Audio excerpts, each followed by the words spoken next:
gone in 22 minutes. You know, you are the first leader of majority under a new constitution. You hold the office for close to 8 years. I have never lost a bill in my entire 8 years. I am sure, I don't want to blow my trumpet. I am sure the people of Kenya and the staff of parliament and the members of parliament will judge my performance. Then all of a sudden, because of political expediency, because of betrayal, because of politics of backstabbing, you know, I think it's here. Before that, I had a 45-minute candid talk with Uhuru Kenyatta, the first PG. Yeah. You know, President convincing me that William Ruto is a bad guy. We must deal with him. You must join me. The first time I had the, the word spirit loyalty. President telling me, you know, the problem with you, my inner core, the deep state, that's a deep state. Yeah. Matiang'i,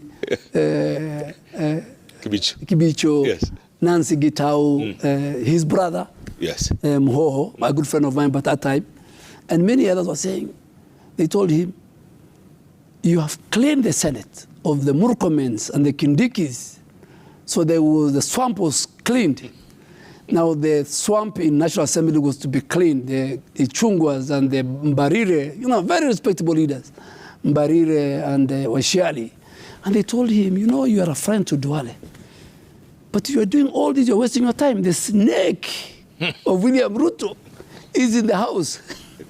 So the president called me, and the people are waiting in the PG, in the tent. Talks about how William Ruto, it's the first time, you know, because over the years I was asking me, what is the problem with William Ruto? He says, no, everything is okay. That day he opened his heart. He said, this guy is bad. So you are not going to have a spirit loyalty. You must join me. And these are the things, blah, blah, blah, blah. What did you tell him? No. I mean, after he finished, I told him, have you finished? He said, yes. I told him, you know what, I joined this coalition through William Ruto. I am a founder member of URP. And when William Ruto became the deputy president, the second highest powerful office was the leader of majority. And in the coalition agreement of TNA and URP, leader of majority of National Assembly was ours. The Speaker of the Senate was URP. So William Ruto magnanimously gave me the leader of majority. Yeah. Outside that, I worked for the two of you and our coalition and our government. William Ruto has a history with my family, with my children, with my brothers.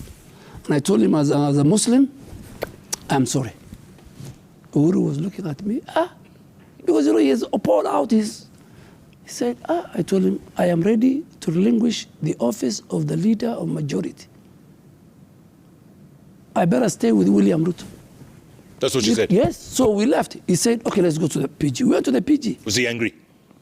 No, I think he was shocked. And you know, that's why in my book I say, you must be counted.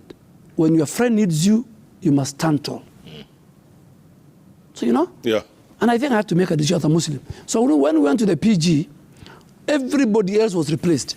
And the president was mum on my position as the leader of majority. When I went back to my office, the 411 came and they said Duale retained, the rest have been, the swamp has been cleared.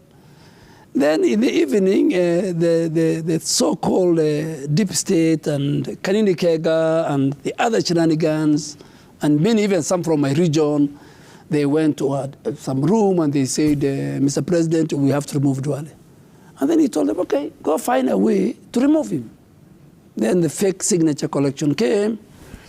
And let me go on record. You know, I had friends.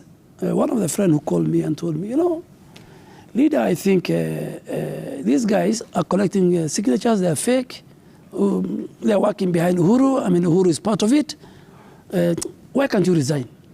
It was General Kameru of Nice. The general called him? Yeah, he's a good friend of mine.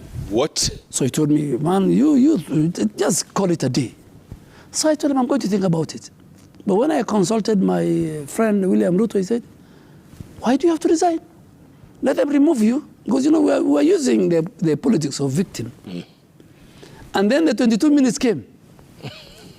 it was during the height of COVID. And, you know, I think 2 months later, I lost my mom. Oh. Okay? So at the height of the COVID, Ruto was supposed to address that PG at KICC virtually.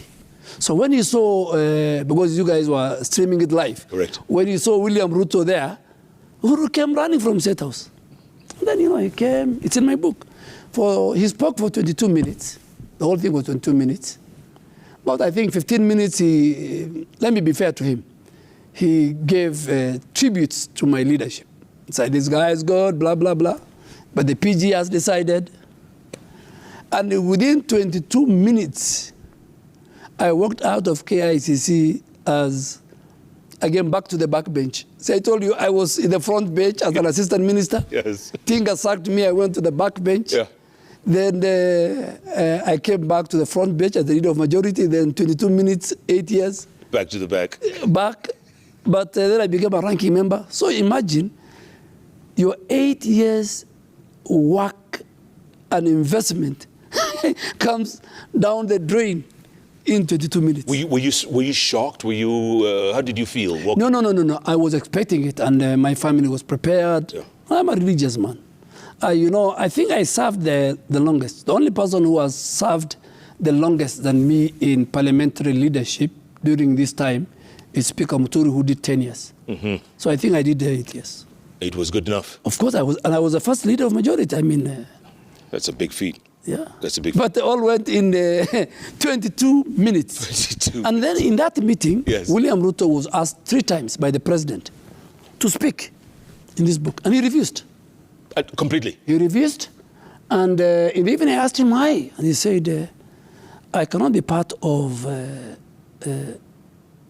a meeting that was meant to slaughter and has slaughtered one of my key friends and allies." And that night, I can't remember, he did the best of the tweets on my behalf.